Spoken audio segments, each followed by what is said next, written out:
Otázky pre bývalého ministra zahraničných vecí a politika Pavla Demeša. Dobrý deň. Dobrý deň. A niekdajšieho poradcu premiéra Roberta Fica a politického komentátora Eduarda Chmelára. Dobrý deň. Dobrý deň. Za mikrofónom je Matej Baránek. Páni, poradca prezidenta Donalda Trumpa Elon Musk vyhlásil, že Spojené štáty by mali vystúpiť zo Severoatlantickej aliancie, keďže nedáva zmysel, aby USA platili za obranu Európy. Ako blízko sú Spojené štáty k tomuto kroku, k vystúpeniu z NATO, pán Demeš? Spojené štáty vysielajú v týchto ostatných týždňoch toľko rozporuplných signálov, ktoré každý deň prichádzajú, menia sa, odchádzajú a Elon Musk je jedným z tých, ktorý bol poverený prezidentom rekonštrukciou verejnej správy a prišiel s týmto na svojej sociálnej sieti. Na druhej strane sme mali možnosť pred pár dňami počuť novomenovaného veľvyslanca Spojených štátov Severoatlantickej aliancii, ktorý oznámil, že obsadí tento post a ide naň, pretože prezident Trump považuje Severoatlantickú alianciu za kľúčovú a dôležitú pre Spojené štáty. To znamená, že musíme byť trochu opatrnejší v takomto každodennom hodnotení krokov Spojených štátov, pretože ten štýl a obsah politiky je takýto. No a tým, že Elon Musk má rekonštruovať domácu politickú mašinériu alebo administratívu, tak mu zachutilo komentovať aj veci, ktoré sa týkajú zahraničnej politiky a práve preto si myslím, že toto by som ešte nepreceňoval. Spojené štáty v tomto 32-člennom politicko-obrannom zoskupení sú kľúčovou krajinou a myslím si, že treba urobiť všetko preto, aby ňou aj zostali. Pán Chmelár, je to výstrel do prázdna na teraz? Na teraz. Jednak preto, lebo výroky Elona Muska netreba preceňovať. Ako tu bolo už vlastne povedané, tak on nie je ten, kto určuje zahraničnú a už vôbec nebezpečnostnú politiku Spojených štátov. Čiže niekedy by sme mali dávať na misku váh relevanciu tých názorov. A po druhé, neverím tomu, že v záujme Donalda Trumpa je rozpad NATO, pretože Donald Trump je obchodník a vníma NATO predovšetkým ako nástroj globálnych záujmov Spojených štátov a preto mu tak veľmi záleží na tom, aby sa zvyšovalo zbrojenie, to znamená obchody s americkými zbrojárskymi firmami. Bolo by to proti jeho záujmom, čiže som presvedčený, že nič také ako rozpad NATO už na júlovom samite, ako niektorí strašia, nehrozí, čo však neznamená, že proste Severoatlantická aliancia nie je v kríze, alebo že jej nehrozí, ak nie rozpad, tak povedal by som, že transformácia. Musk ale nie je vo svojich vyhláseniach osamotený. Téma vystúpenia z NATO rezonuje aj medzi niektorými republikánmi. Donald Trump napriek tomu sám nemôže rozhodnúť o odchode z aliancie, musel by tak spraviť kongres. Je na teraz kongres možno dostatočná poistka, aby USA zostali pevnou súčasťou NATO? Ako som povedal, že nielen kongres, ale som presvedčený, že ani samotný Donald Trump by nešiel touto cestou. Ale to neznamená, viete, ja poviem otvorene, ja som známy ako odporca Severoatlantickej aliancie ako štruktúry, ale to neznamená, že by som bubnoval ako niektorí, že poďme odtiaľ vystúpiť, lebo často používam taký bonmot, že byť v tomto priestore nezávislým znamená byť takým nezávislým, že od nás nebude závisieť vôbec nič. Takže keď ja hovorím, že NATO nie je dobrá štruktúra pre bezpečnosť v 21. storočí, tak mi ide o posilnenie bezpečnosti, nie o oslabenie. A to sa môže diať len vtedy, ak budeme pripravení diskutovať o možných scenároch vývoja, ak budeme o tom pripravení hovoriť slobodne a nie, že budeme proste nejakou historickou kampaňou ostrakizovať každý spochybňujúci názor, čo sa týka Severoatlantickej aliancie. Čiže myslím si, že tá diskusia je potrebná, ale toto, čo považujem za ojedinelé výkriky, ktoré nie sú na programe dňa. Pravdou je, že viacerí členovia aliancie roky nevynakladali na obranu potrebné 2% HDP. Pán Demeš, nesnažia sa Spojené štáty vyvíjať na týchto, nazvime ich, čiernych pasažierov akýsi politický nátlak, aby si začali plniť tie svoje záväzky? Donald Trump už vo svojom prvom pôsobení v Bielom dome prišiel s touto tézou, keď sa pozrel na rozpočet Severoatlantickej aliancie, pozrel si, koľko do toho prispievajú Spojené štáty versus iné krajiny, Nemecko, Španielsko a iné veľké krajiny a videl veľkú disproporciu a už vtedy hovoril, že bude potrebné, aby jednotlivé krajiny zvýšili a plnili ten pôvodný záväzok, že aspoň 2% z hrubého domáceho produktu treba na obranu, bezpečnosť a keďže mnohé z tých krajín to neplnili, tak začal tlačiť na to. Teraz ten tlak po druhom vstupe do Bieleho domu opäť zvyšuje. No a zo súčasných 32 členov, lebo medzi tým vstúpili dve nové krajiny, Švédsko, Fínsko, len 23 z 32 plní toto 2% kritérium alebo vyššie. No a tých 9 zvyšných krajín nie, medzi nimi aj taká Kanada alebo Španielsko, Taliansko, čiže bohaté, silné krajiny. A Donald Trump v čase, kedy NATO a členské krajiny Európskej únie NATO, ktoré sú do istej miery prekryté, míňajú zvýšené prostriedky práve v súvislosti s vojnovým konfliktom na Ukrajine a hľadá sa nové bezpečnostné usporiadanie v Európe, nastolenie mieru, kto za čo bude zodpovedný, tak tento tlak zo strany Donalda Trumpa možno vnímať aj týmto smerom a to, že niektorí z jeho administratívy alebo okolia začali uvažovať o tom vystúpení NATO, tu súhlasíme obaja, si myslím, ktorých ste si pozvali, že toto zatiaľ nehrozí, pretože aj Spojené štáty, čo sa týka Ukrajiny, venovali za uplynulé 3 roky menej ako Európania a treba si tie čísla dať na stôl a hovoriť o tom, kde a koľko Európska únia alebo európske krajiny míňajú na toto, ale debata o ukončení NATO alebo o vystúpení NATO, tá si myslím, že nebolo by dobre ju viesť.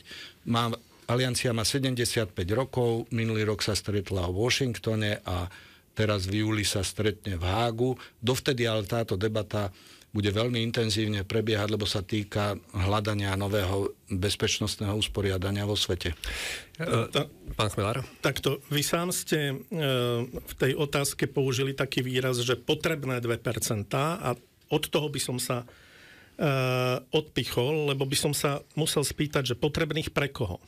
Ja ten problém vidím nie v tom, že či by sme mali dávať na obranu 2%, 3%, 4%, 5%, alebo 1%, ako dávať neutrálne Írsko, ale v tom, že my absolútne nezvažujeme, respektíve vôbec sme si neanalyzovali, na čo to potrebujeme, aké sú naše skutočné potreby. V každom rezorte máte, že musíte najprv vyhodnotiť určité veci, v tomto prípade vyhodnotiť hrozby a konkrétne položky, na ktoré potrebujeme túto sumu. V tomto prípade ide len o tlak, ktorý podľa mňa nemá nič spoločné s našou bezpečnosťou, lebo je to viac menej tlak zbrojárskych firiem. Preto sme sa zaviazali, politicky treba povedať, nie medzinárodnoprávne, že budeme dávať minimálne 20% z tej sumy na modernizáciu, rozumej, to je newspeak pre nákup zbraní zo zahraničia. A jednoducho mne v tom chýba naozaj tá racionálna analýza podporená nejakými ekonomickými parametrami, pretože keď Spojené štáty majú pocit, že dávajú neúmerne viac ako my, no tak ja by som im odkázal, že nech nemíňajú peniaze na vojny, ktoré nie sú ani v záujme medzinárodného spoločenstva, ani v súlade s medzinárodným právom a nebudú mať také vysoké výdavky. Dobre, čiže keď to otočím, teda nepovažujete to navyšovanie percenta HDP na obranné výdavky za adekvátne? Ja som vôbec proti... Povedzme na tie z 2 na 3%, alebo možno aj ja až som na 5%. proti akémukoľvek navýšeniu, kým proste nebude vyčíslené, na čo tie peniaze potrebujeme. Pretože na toto vám nevie odpovedať žiadny politik. Pred pár týždňami z hodou okolností v Českej televízii sa moderátor takto spýtal politikov, či mu vedia povedať, prečo 3% alebo prečo 4%. Nikto nikto z nich to nevedel prirodzene, pretože to nie sú čísla, ktoré vyplývajú z reálnej potreby našej obrany, ale len spotreby zbrojenia, samoučelného zbrojenia ako takého. Donald Trump uviedol, citujem, ak nebudú platiť, nebudem ich brániť. Nie, nebudem. Konec citácie. Je to navyšovanie naozaj adekvátne? Potrebujeme to navyšovanie v súčasnej situácii? Keď sa pozrieme na bezpečnosť, či už v Európe, na Blízkom východe, ale aj rozkolísané vzťahy na ďalekom východe, tak vidíme, že žijeme v zložitom období, kedy otázka bezpečnosti a mieru sa stávajú kľúčovými. To, že či navyšovať alebo nenavyšovať a do akej miery, je samozrejme dôležité politicky zdôvodniť, vysvetliť, a tá miera toho zvyšovania, tá je výsledkom dohody v aliancii, že kto akým spôsobom prispeje, na čo dá. NATO má ročný rozpočet asi 3,8 miliardy, z toho Spojené štáty prispievajú asi 16%, údaj z minulého roku.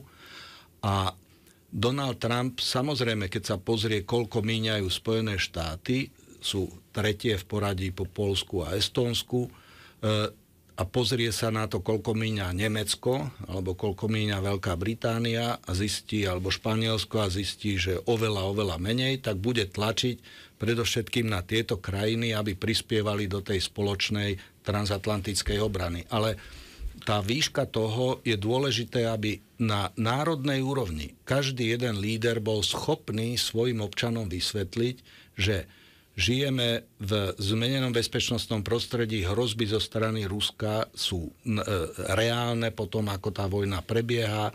Otázka nastolenia mieru je stále ešte otvorená, do akej nastupuje Čína na scénu, ktorá veľmi výrazným spôsobom zbrojí a presadzuje sa.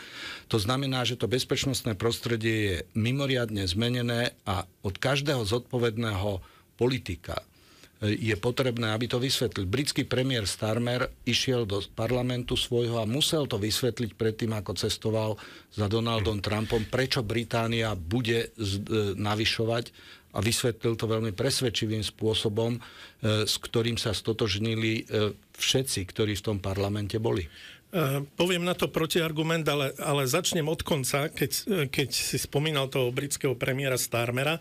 No neviem, či to bolo presvedčivé, pretože na jeseň, respektíve pred Vianocami, bola v britskom parlamente debata o tom, že nie je na valorizáciu dôchodkov, že pokladnica je prázdna. A o 3 mesiace neskôr zrazu boli miliardy na zbrojenie a toto v britskej spoločnosti dosť rezonuje.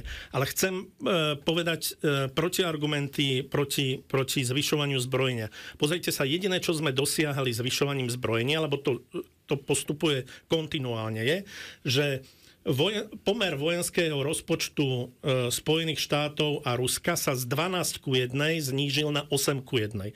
Čiže čo očakávame? Samozrejme, že tu bude protireakcia Ruska aj Číny. My hovoríme, že Rusko a Čína zbrojí, ale Rusko a Čína zbrojí aj v reakcii na nás. Veď my s tým máme bohaté skúsenosti zo studenej vojny, teda z prvej fázy z 80. rokov. K čomu to viedlo?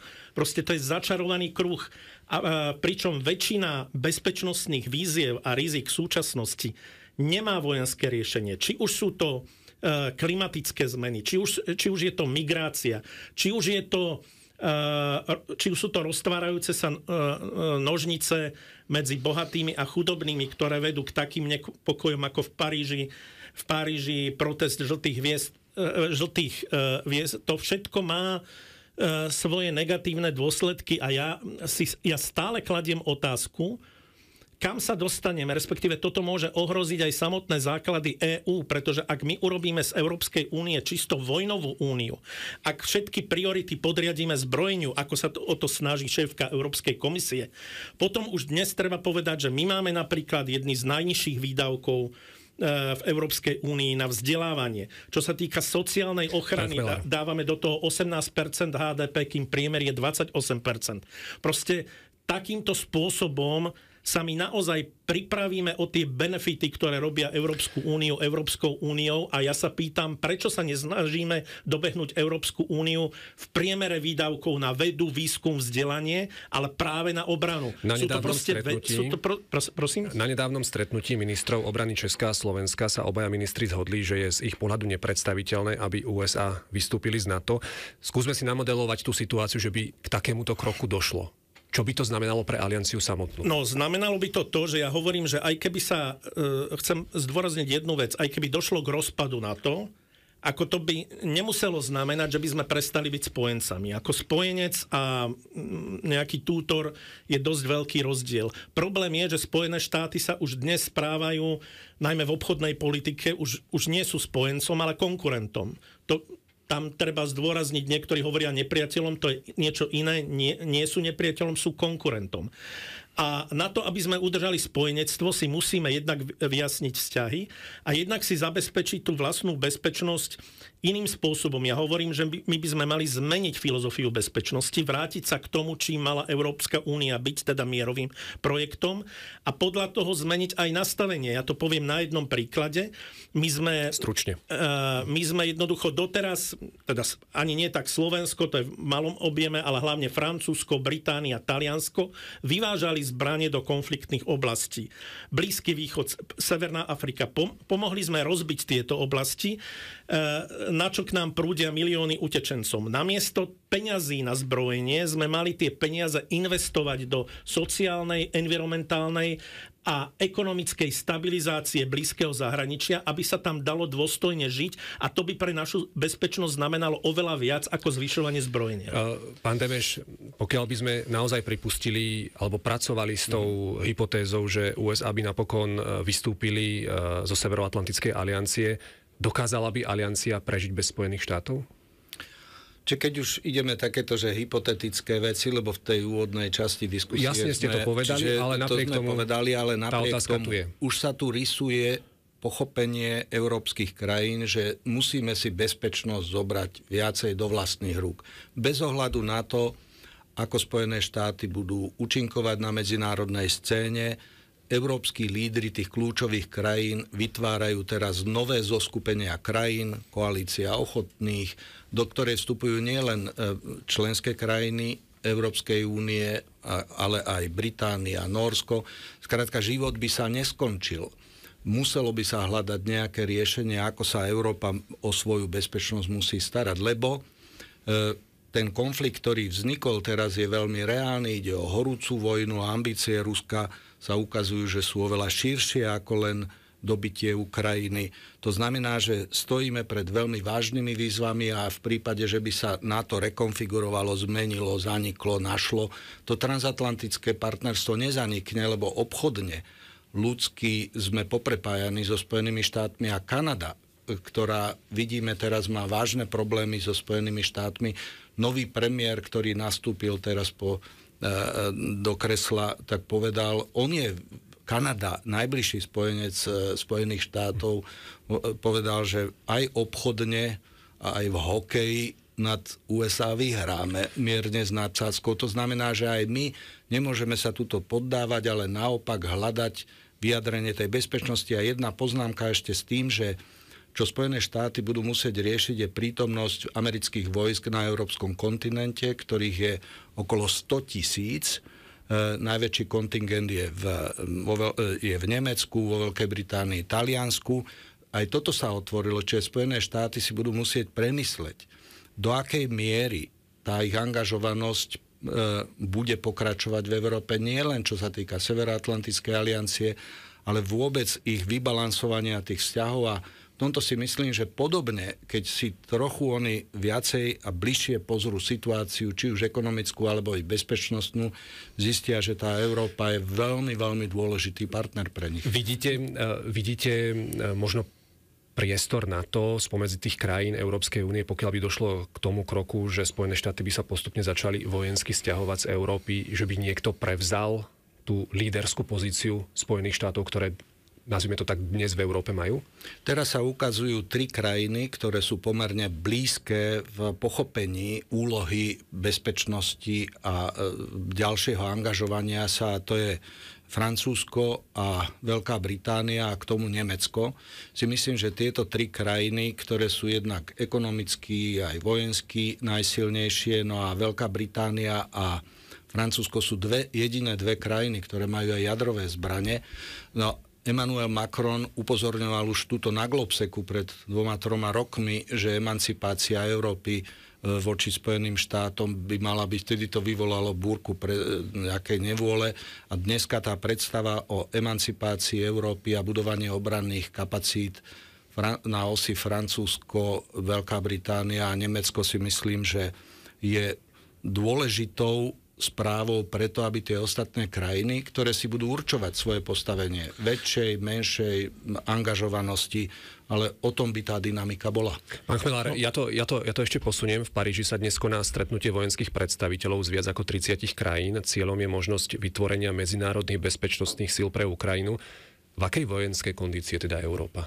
No, skôr ako odpoviem na túto otázku, musím povedať, že nás čaká oveľa vážnejšia debata, ako sú vzťahy so Spojenými štátmi a to, akú kvalitu alebo aký charakter by mali mať európske obranné síly v budúcnosti. Pretože momentálne prevláda predstava, že tak budeme robiť to isté, čo so Spojenými štátmi, ale bez Spojených štátov. To by bola duplicita v rámci NATO. Bez Spojených štátov by to bolo len znásobenie toho militarizmu.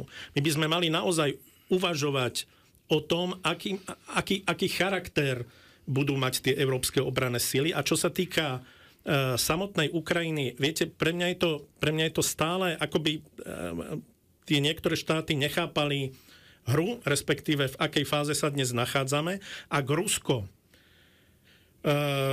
opakovane vyhlasuje, že bude považovať akékoľvek európske jednotky, západné jednotky za jednotky NATO a že to odmieta, tak proste tam nedokážete vytvoriť tie sily, ktoré doteraz pri presadzovaní prímeria nasadzovali jednotky OSN. OSN by bol, keby sa toho ujala OSN, bola by to ideálna situácia, lenže OSN podľa mojich informácií odmieta zatiaľ Ukrajina. Čiže bude záležať možno aj na tých bilaterálnych rokovaniach USA-Ukrajina, akým spôsobom možno pritlačia Zelenského k pochopeniu situácie, pretože európske jednotky bez súhlasu Ruska znamená pokračovanie vojny, nie prímerie. Posledná vec, páni, poprosím vás stručne. V posledných týždňoch sa začína, alebo aj mesiacoch sa začína hovoriť o obnovení povinnej vojenskej služby. Pristupuje k tomu napríklad Nemecko, alebo chcelo by pristúpiť k tomu Nemecko. Česká republika podobne kalkuluje. Pán Chmelár, je to určitá zmena kurzu, že sa budeme vrácať naspäť k povinnej vojenčine? Takto, ja by som išiel proti sebe, pretože bol som pri tom, keď ako stál som na čele tak iniciatívy desiatok mimovládnych organizácií, ktoré vyvinuli tlak a rokovali ešte s nebohým ministrom Stánkom, aby zrušil základnú vojenskú službu. Pretože ako z princípu... Napriek tomu, že v Európe môže vzniknúť ten tlak na Slovensko? Počkajte. Z princípu hovorím povinnej vojenskej službe, ak pod ňou myslíme to, čo sme zažili, respektíve to, čo tu bolo, nie. A treba si aj uvedomiť, že s čím je spojená tá braná povinnosť, to vzniklo za francúzskej revolúcie, keď sa nacionalizovala... Návrat k povinnej vojenskej službe vy zatiaľ nepovažujete za reálny? V takejto forme nie, ale viem si predstaviť, že jednoducho tá filozofia, že obrana štátu by mala byť vecou cti, ak to poviem tak pateticky, každého občana. Proste malo by tu byť nebránil by som sa nejakej forme dobrovoľného výcviku alebo niečo, čo by zabezpečilo, že tí občania budú mať k obrane vlasti trošku iný vzťah. Hej? Ale proste návrat k povinnej vojenskej službe, to je charakteristické bohužiaľ pre režimy, ktoré sú buď v stave vojny alebo studenej vojny. Pán Demeš? Ty si nebol na vojenskej... Ty si bol na vojne? No, bol som na civilnej v nemocnici, čiže ako pacifista som to odmietol. Ja som cvičený na boj s imperializmom, ja som strávil rok tankového pluku v Jihlave, ale teraz vážne, Myslím si, že tá doba, ktorú žijeme, vytvára nové výzvy preto, ako sa pozerať na bezpečnosť na národnej kolektívnej úrovni. Fínsko, ktoré má podobne 5 miliónov ako my, vo Fínsku je to súčasť celej ich kultúry od druhej svetovej vojny, že Fíni sú pripravovaní vzdelávaním doma, všade, že vlast, treba sa pripraviť na to, chodia bežne cez víkend cvičiť, vedia, čo sú zbrane. Čiže váš predpoklad dobehne nás to, pokiaľ k tomu pristúpi napríklad Nemecko? Pokiaľ vzniknú bezpečnostné hrozby také, že bude treba brániť európsky kontinent, tak si myslím, môžeme sa dožiť najrôznejších vecí. Toto nie je vec nejakého takého uvažovania v hypotetických veciach, tak ako Nemecko, ktoré prestalo zbrojiť po druhej svetovej vojne, teraz vo veľkom zbrojí, musia priemysel tomu prispôsobovať. Pre Slovensko ja vidím zásadnú vec, pozrieť sa na to, aký máme vzťah k vlasti, do akej miery veríme svojim predstaviteľom, do akej miery cítime súdržnosť, že by sme boli ochotní v prípade ohrozenia neemigrovať, ale zostať a brániť. Čiže pre politikov, ale aj pre vzdelávacie inštitúcie, médiá, teraz je výzva, aby sme chápali, že čo sa v súčasnosti deje a budovali súdržnosť štáte. Toľko diplomát Pavol Demeš, ďakujem veľmi pekne. Ďakujem pekne za pozvanie aj za maturitné otázky. A politický komentátor Eduard Chmelár. Veľká vďaka. Ďakujem za pozvanie. Po 17. si môžete vypočuť rozhovor s nezaradeným poslancom Národnej koalície Romanom Malatincom. Reláciu pripravili a vysielali Jakub Sudek, zvuková technička Jana Mikovičová a Matej Barán.